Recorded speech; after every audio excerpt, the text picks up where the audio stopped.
वालेकुम। उम्मीद है आप लोग खैरियत से होंगे। आज आपको बड़ी एक सिंपल रेमेडी बताऊंगा जिससे आपके दांत साफ भी हो जाएंगे, मजबूत भी हो जाएंगे, मुंह से स्मेल भी आपके आना ख़त्म हो जाएगी। तो बहुत ही सिंपल चीज़ है और आपके किचन में इजीली अवेलेबल होगी, जिससे आपके दांतों में डेंटल प्लाक, जो बैक्टीरिया की नरम सी तह है, वो उतर जाएगी, दांतों में कैविटी नहीं लगेगी और मुंह से स्मेल आना भी ख़त्म हो जाएगी। तो पहले इन चीज़ों का जिक्र करना ज़रूरी है कि मुंह के अंदर जो डेंटल प्लाक या टार्टर जमा होता है वो क्या चीज़ है। डेंटल प्लाक बेसिकली बैक्टीरिया होते हैं जो हमारे मसूड़ों पे, हमारे दांतों पे चिपक जाते हैं। एक चिपचिपी तय कह सकते हैं प्लाक को, जो ब्रश से आप इजीली उतार सकते हैं। लेकिन अगर आप ब्रश या फ्लॉस करने में लापरवाही करते हैं तो वही तय मजबूत हो जाती है और तेज़ाब बनाने लग जाते हैं बैक्टीरिया जो दांतों और मसूड़ों के ऊपर लगे होते हैं।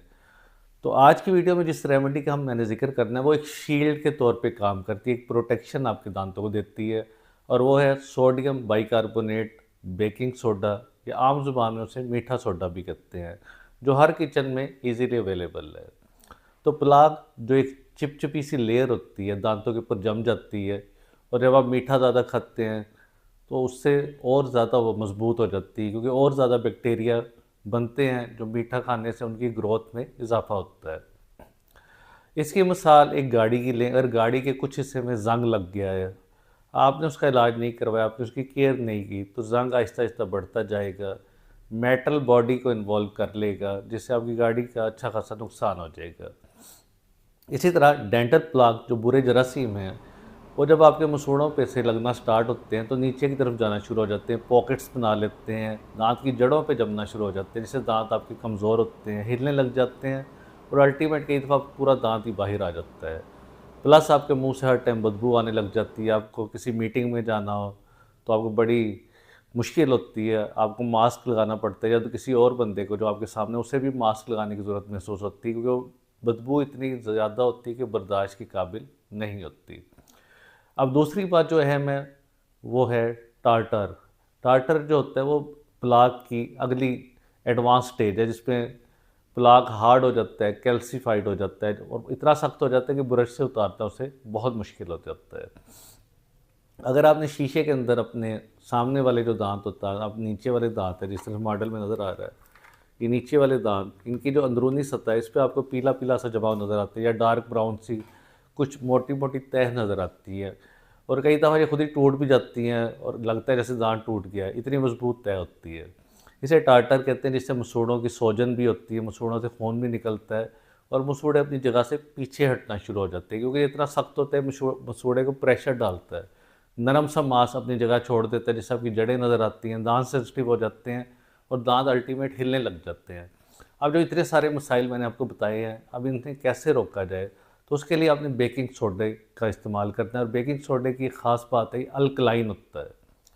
मुंह के अंदर जो बैक्टीरिया तेज़ाब बना रहे होते हैं, जिससे कैविटीज़ बनने के चांस होता है, उन्हें न्यूट्रल कर देता है, तेज़ाब को ख़त्म कर देता है, और दांतों पे जो डेंटल प्लाक की नरम सी तह है उसे ये उतारता है, क्योंकि ये माइल्ड सा एब्रेसिव्स है। हर टूथपेस्ट के अंदर एब्रेसिव्स होते हैं, रगड़ने वाले ज़र्रात, जिससे दांतों की सफाई होती है।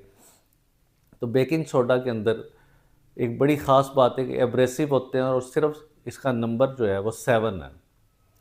7 नंबर यानी बहुत ही माइल्ड, हल्का सा ये एब्रेसिव है, जो दांत को हल्का हल्का रगड़ के साफ़ करता है और नुकसान नहीं करता। ये इसकी बड़ी एक यूनिक खासियत है।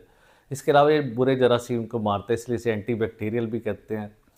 इसके अलावा एक अमेरिकन रिसर्च आई थी, जिसके अंदर लिखा हुआ था जो कीड़ा लगने वाला बैक्टीरिया स्ट्रेप्टोकोकस म्यूटान्स है, उसे ये स्पेशली किल करता है, जिससे दांतों में कीड़ा नहीं लगता।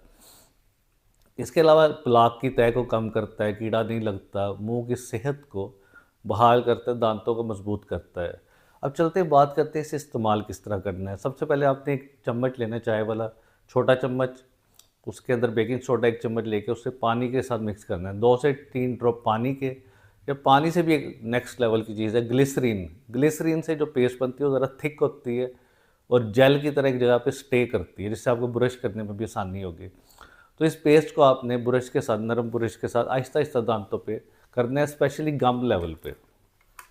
गम लेवल पे स्पेशली आपने ब्रश को थोड़ा टेढ़ा करके आहिस्ता आहिस्ता एक डायरेक्शन में, अवे फ्रॉम गम से दूर, इस तरह आपने आहिस्ता आहिस्ता करना है, जिससे दांत आपके अच्छी तरह साफ़ हो जाएंगे और मज़बूत हो जाएंगे। लेकिन ये सारा काम आपने हफ्ते में एक दफ़ा करना है, ज़्यादा नहीं करना, क्योंकि ज़्यादा इसका इस्तेमाल दांतों के लिए नुकसानदेह होता है। तो मैक्सिमम हफ्ते में एक दफ़ा करेंगे तो दांत आपके साफ़ सुथरे भी और मज़बूत भी होंगे, और मुंह से स्मेल आने के लिए इसका एक एडिशनल फ़ायदा है।